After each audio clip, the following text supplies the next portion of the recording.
I'm Carol Musil, Interim Dean of the Francis Payne Bolton School of Nursing. Thank you for joining us today to celebrate two remarkable women, Lucy Jo Atkinson and Rebecca Patton, and the legacy of endowed professorships. Endowed professorships are the highest academic award that the university can bestow on a faculty member. They're one of the most powerful tools for recruiting and retaining the highest quality faculty. They provide invaluable resources for the holders to push the frontiers of their scholarship with support for research, enhancing the student experience, as well as collaborating with scholars around the world. It may be no surprise to you, FPB is internationally revered for the legacy of leadership and innovation, and we have the most endowed professorships of any school of nursing in the country. We have 15 professorships in total.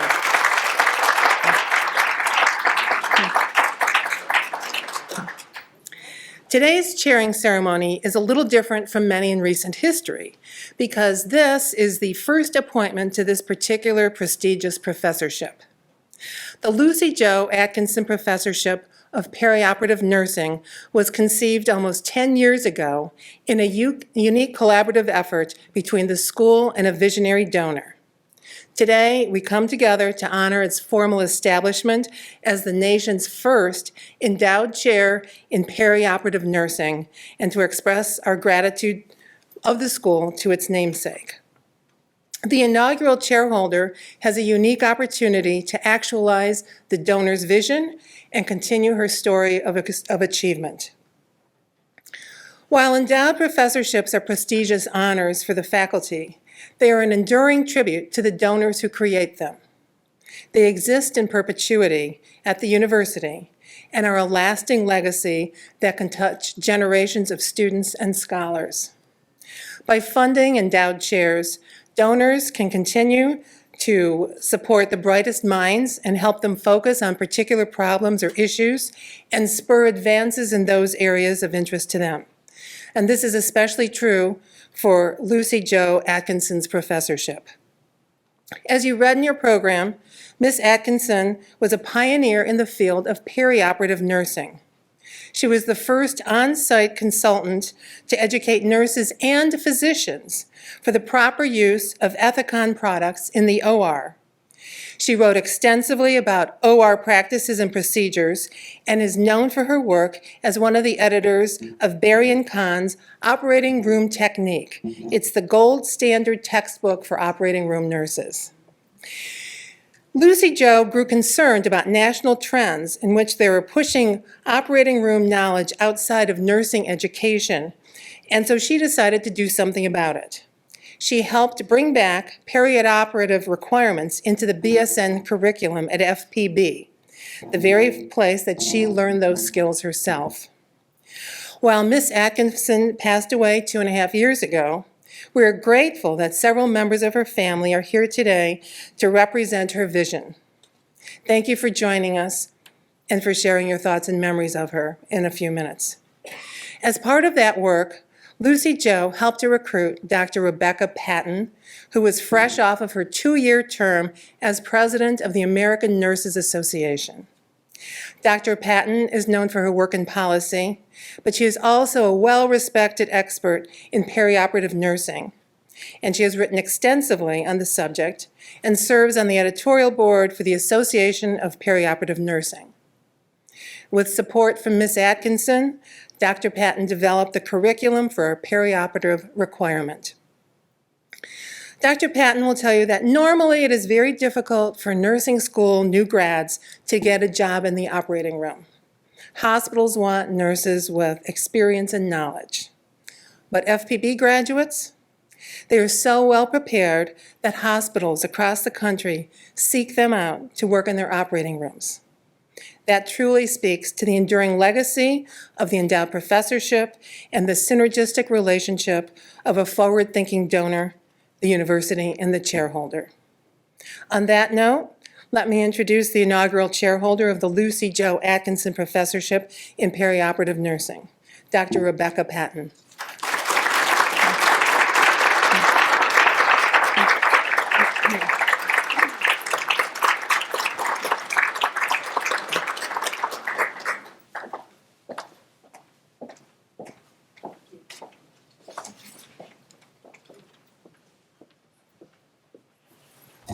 Well, good afternoon. You know, I have spoken in front of many audiences, but I have to share with you today is probably one of the most special because of really what this means. But let me just say this much. Thank you, Dean Musil, and for everybody that's in this room that has joined us today. All of you are making this a very special day. Let's see. The Francis Payne Bolton School of Nursing has a proud history when it comes to nurse leaders. I am the fourth and probably not the last individual associated with the school that has served as the president of the American Nurses Association. I was the 34th in over 100 years. So you can begin to appreciate the leadership that our school has created in looking at those that have served as presidents of the association. The ANA, as you may know, is one of the most recognized national nursing associations around the globe. And as the 34th president of the ANA, I wanted to share with you three of the individuals that were associated with the school either as alumni, faculty, or dean. First of all, starting off with Isabel Hampton-Robb, who was the first ANA president. Then there was Elizabeth K. Porter, who served as faculty and dean. And then a good friend and colleague of mine, Barbara Nichols, who was an alumni of our school. But in addition to the ANA, many of our alumni and faculty have served in leadership positions across the country that have advanced our profession to meet the healthcare needs for our communities. That's really a testimony about the impact our school has had on individuals. So leadership. Often I've been asked when I've given presentations to describe my leadership qualities. And so my word cloud today are some of the things that I often speak about. But probably more often I am asked by people, how and why did I become the ANA president? You see, it starts back when I was a little kid. My parents encouraged us kids to be productive members of society and to find our way. I was fortunate to grow up with a mother that was a national nurse leader herself and was exposed to what it meant to be a nurse, what it meant to be an advocate for our patients, for our profession, and for ourselves. I probably knew more about the mission of ANA and many aspects of our profession more as a kid than probably many practicing nurses because of that. And because of that, the early exposure to the profession and to the ANA, I knew before I ever went into nursing school and used to brag about it, that someday I was going to be the president of that organization. So you can imagine how faculty reacted when I started my undergraduate program as a pretty young, energetic 19-year-old, telling them, actually declaring, that someday I would be the president of the ANA. And I would do it before I turned 50, and I did. So my career started really with a vision. It was a vision that was achieved because of the strategic steps that I took and individuals along the way that encouraged me and supported me. I share this because of how important it is to have a vision, to have a dream or goal of what you want to accomplish and where you want to be. So whether it was from the bedside to the boardroom, or to the halls of Congress, or to the White House, and beyond, some of those events were the most impactful to me. Yes, that picture up there of the OR is a very young Becky Patton, scrubbed up at the field, when I found perioperative nursing to be most demanding, but yet most enjoyable, more so than many of my other nursing experiences. Working in the operating room exceeded my expectations. I was in charge. You either love it or you left it. But I continue to come back to the OR throughout my career. That other picture there is a picture of me testifying in front of Congress. And so literally, I've had those experiences. Over the years, my visions continued to evolve. My ANA presidency focused on key issues facing the profession and facilitating policy solutions. There were numerous opportunities, as you would imagine: quality and safety, workplace issues, scope of practice, the nursing shortage, and so many to name. Healthcare reform consumed an enormous amount of my time for the last 2 years of my presidency. Working and educating and influencing the White House and members of Congress, sometimes on a daily occurrence, was essential to gain support for nursing solutions and priorities with healthcare reform. This slide shows one of the many interactions I had with President Obama. You see, we became kind of friendly. In fact, I have a voicemail message from him in which he says, "Hey, Beck, this is Barack." Not very many people have that. Truth be told, though, I didn't answer the phone because it said a blocked call. It's probably the only reason I got that message. But during the course of our relationships working on healthcare reform, he promised me, because he saw what we were doing as a nursing profession to make healthcare reform a reality, that he would come to one of my meetings. I just needed to invite him. Well, don't ask me twice. That's exactly what I did. He came to this meeting and personally thanked all the ANA members there for our leadership in supporting healthcare reform that resulted in the Affordable Care Act. That other picture that you see there was the trip of a lifetime when I was invited by President Bush to tour Guantanamo and assess the location there for code of ethics violations. You see, it was in response to what we were reading in the newspapers, and that the prisoners there were being force-fed by the nurses. And as such, we know that's a violation of patients' rights and our responsibility as nurses. So I went. Highly unusual to have non-governmental visitors. I was escorted by senior members of the Department of Defense and 3 of the military branches. I don't know whether it was to make sure I didn't get into trouble, but they provided me quite the tour. You see, the code of ethics was also an area that was a priority for me, to support nurses in their practice and reinforce our professional respect for all individuals. So Lucy Jo, I've benefited greatly from others. Sometimes the support, the guidance, or being invited to participate in other people's goals and dreams. Lucy Jo was one of those individuals. As a dedicated perioperative nurse consultant, Lucy Jo understood better than many the value of a good education with a deliberate exposure and hands-on experience to perioperative nursing. No better clinical experience to develop nursing leadership. An environment that results in advocacy, leadership, infection avoidance, and teamwork learning outcomes have been enjoyed by our students due to Lucy's generous support. While my time with Lucy was short, I've gotten to know and respect and identify more with her values and visions, partly through her writings. Just as her publications inspired and influenced thousands of nurses around the globe, Lucy Jo's endowed professorship is making a similar impact.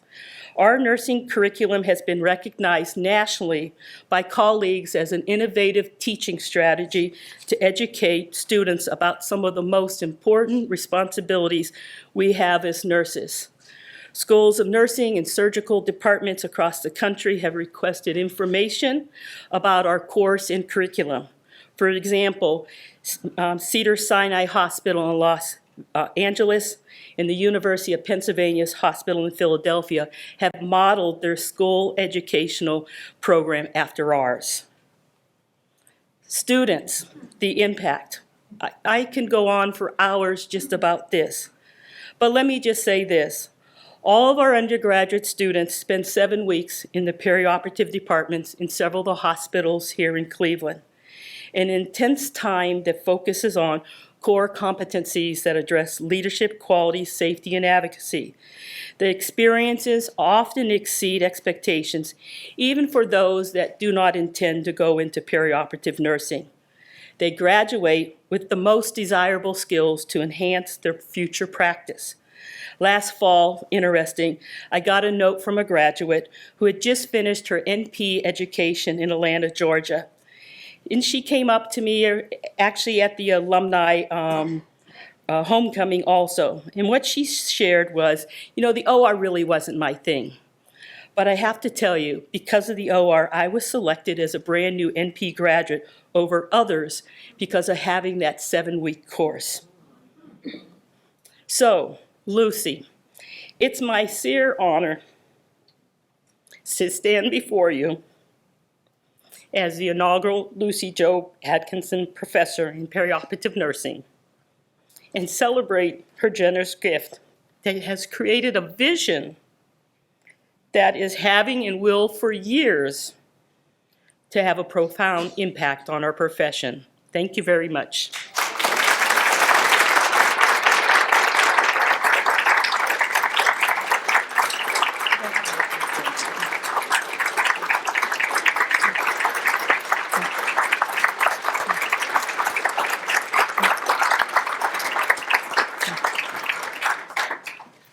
Thank you, Dr. Patton, and congratulations on your appointment.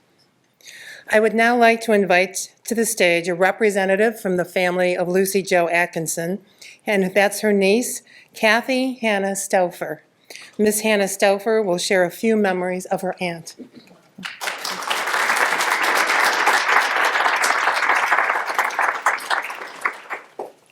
Thank you, Dean Musil.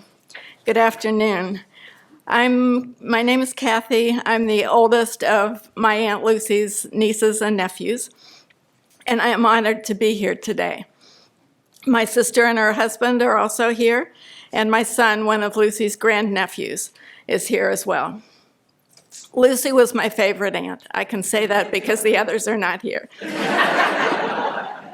She was fun to be around, had a great sense of humor, and loved to tell stories, often to point out mistakes or flaws in family members or friends or in herself, or to tell about interesting circumstances that people found themselves in. She was very opinionated and didn't hesitate to tell you what she thought. She was very generous to family members as well as organizations such as the American Red Cross and American Indian College Education Fund, and of course FPB. Lucy did expect handwritten thank you notes from us. If we didn't send one, we were at risk of getting cut off from her generosity in the future. One story she liked to tell, and I know some of you have heard her tell this, was of her grandniece, who is an MD. We were at the family cottage in Madison, Ohio, and April, in medical school at the time, used the hand towel to dry the dishes. Big mistake. So you see, her training in infection control carried over into the home. Lucy lived in and traveled to many different places. After graduating from FPB, she worked a few years here in Cleveland. Then she spent several years as our supervisor at Children's Hospital in Pittsburgh, where I grew up. That's when I really got to know her. From there, she became assistant director of OR nursing at what is now Cedars-Sinai Medical Center in Los Angeles. She spent most of her career working for Ethicon, a division of Johnson & Johnson, editing a magazine for nurses and providing continuing education seminars and workshops for OR nurses and surgical technologists. Most of the people she worked with in the company were men. She became an avid football fan and learned the names of teams, players, and coaches so she would have something to talk about with the men. She traveled the world giving lectures and seminars in such places as Indonesia, Japan, Korea, the Philippines, South Africa, Australia, and New Zealand. She felt very fortunate to have had those experiences. Once she retired, she no longer had the desire to travel. Lucy had strong roots in Cleveland. She attended Cleveland Heights High School. In 2002, she was inducted into the Heights High School Distinguished Alumni Hall of Fame. As I said, we have a family cottage in Madison, Ohio, which her father built in the early 1900s. After she retired from Ethicon, she was living in New Jersey, but spent summers at the cottage, where we got to visit her. She edited several editions of the textbook that's already been mentioned during those summers, all with a typewriter and paper, I might add. She defiantly refused to adopt modern technology and never owned a computer. Eventually, she decided to move back to Cleveland, where I live with my husband and 2 sons and their families. She spent the remainder of her life at Breckenridge Retirement Village, with many weeks at the cottage during the summer. She maintained 2 bird feeders there and loved to watch the birds, do jigsaw puzzles, and play Rummy Cube, a tile game, with us. In the last months of her life, her health declined rapidly. She passed away the day she was to be moved to the nursing home part of Breckenridge. She was fiercely independent and wasn't about to be in a situation where others were going to wait on her. As you know, Lucy was very dedicated to the profession of nursing and to FPB. She was very strong in her opinion that the nursing curriculum should include a component focused on the nursing role in the operating room. She was excited to be able to endow a faculty position dedicated to just that. She was thrilled to be able to do it at Francis Payne Bolton School of Nursing because she truly felt FPB provided her with the foundation for her career. She feared that nurses around the country were not being adequately trained in asepsis and infection control, and was proud that FPB is a leader in putting renewed emphasis on this element of training. As you have heard, Lucy was able to meet Rebecca Patton and was thrilled that she was the person to occupy this position and help shape the next generation of nurses, as well as advocate for the profession, for patient safety and other issues. Lucy would be so pleased with what's happening here today. Congratulations, Dr. Patton, and everyone who has helped make this happen. Thank you.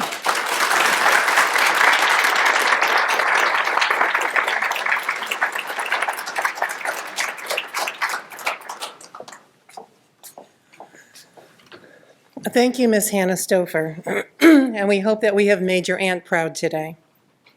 Now, I would like to invite 2 colleagues to the stage to honor Dr. Patton, and they will share their reflections and give us some additional insights into Becky.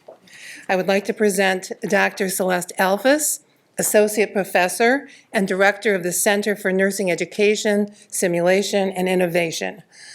Excuse me, Dr. Alfes works closely with Dr. Patton in the Perioperative Room Simulation Lab. Following her is Dr. May Wykle, Professor Emerita. As former dean, Dr. Wykle has had a long relationship with Lucy Jo and was instrumental in the creation of the professorship. So.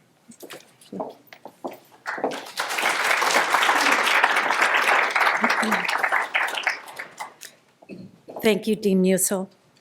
It has been an honor to collaborate with Becky, bringing the nation's first perioperative program to Francis Payne Bolton School of Nursing. As director of our Center for Simulation and Innovation, I am proud of the weekly perioperative offerings we have in our laboratory, offered with one of the country's very first perioperative simulation centers for pre-licensure nursing students. Becky's reputation as a leader in perioperative nursing provided FPB with the opportunity to receive $100,000 in state-of-the-art operating equipment from the STERIS Corporation for our students to learn firsthand the skills of surgical gowning, gloving, positioning, scrubbing, and instrumentation. Since the fall of 2011, we have had 650 BSN students complete our perioperative course, and approximately 30 of those students have accepted employment in a perioperative setting upon graduation. As we transition to the health education campus, I am excited to share Becky's perioperative students will now be able to simulate receiving a patient handoff from a flight nurse or paramedic as we incorporate both a helicopter and ambulance simulator in our critical care transport center, which has been strategically positioned directly below the perioperative center. Becky, congratulations on being named the inaugural Lucy Jo Atkinson Professor in Perioperative Nursing, and thank you for being an inspirational leader, supportive mentor, and colleague to our faculty, as well as a role model for our students. We, as a School of Nursing, are grateful for your leadership in perioperative nursing, and we look forward to collaborating with you on many more innovative projects that will impact our students for decades to come. Thanks.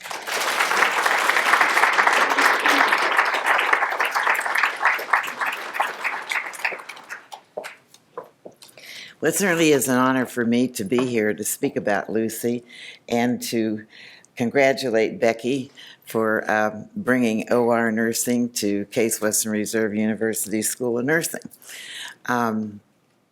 I worked with Nora and David, and we with development, and that is we met Lucy Joe, and she was such a wonderful person, although she was very, very stern and strict at times. And so when I met with her, and I said to her, you know, Lucy, we need to have something to honor you, so we want to put your name in perpetuity. And she said, all you want is my money. And I said, yep. He wants your money. But so we met a lot. I had to go out to Breckenridge. Nora and I went out and had lunch with her. And, you know, with Lucy, it's not just the SNAP thing. She has to understand. And she wanted us to do OR nursing. So she and I had a lot of talks about OR nursing because my first education was at a diploma school, and we had to spend a lot of time, 3 months in OR. And so we talked about how you had to learn asepsis, and you scrubbed so that each finger had 4 sides. Anyone remember that? Got to scrub up and do that. We talked about working with physicians and how we had to pamper physicians, even though we knew more than they did at certain times. I talked to her about the time I was in OR, and I could never hand the lap sheet to the doctor correctly. Every time he got it, was upside down. So I got really talked about by the OR nurses that you can't. And I said, well, it doesn't make sense to me. Even if I hand it to him upside down, can't he turn it around? It doesn't make sense to me. The other thing we talked about is that we had to assist the doctors to glove. And that didn't make sense to me either, because if I can glove myself, why do I have to glove the doctor? And Lucy said, that's right.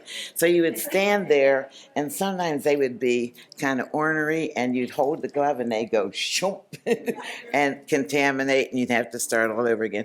Anyway, I spent a lot of time talking to her about those old days, and so we began to think about what nurses were missing.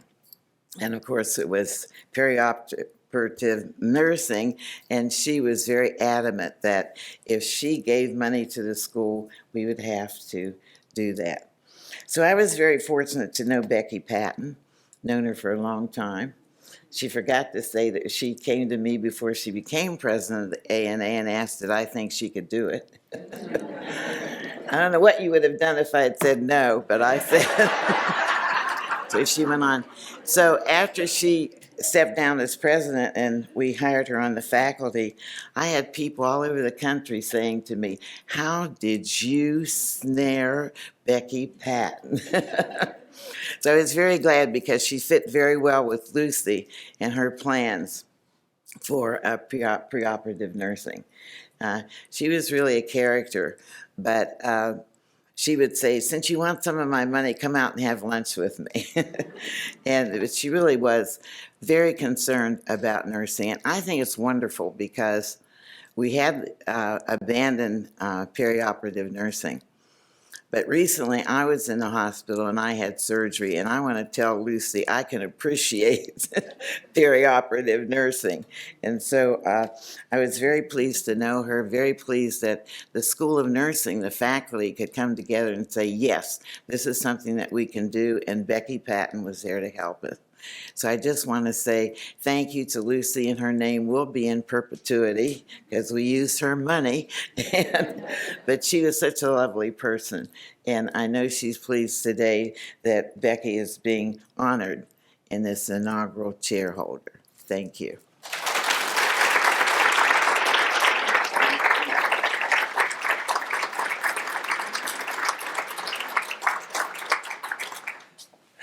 Thank you, Celeste and May. I think that really kind of brings it all home to us.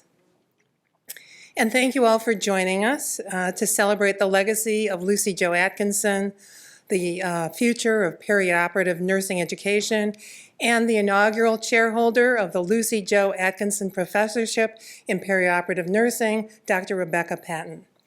So we're going to continue our celebration out in the lobby with a beautiful reception, and the photographer will be available if you would like to take photos with Becky. Thank you again for coming.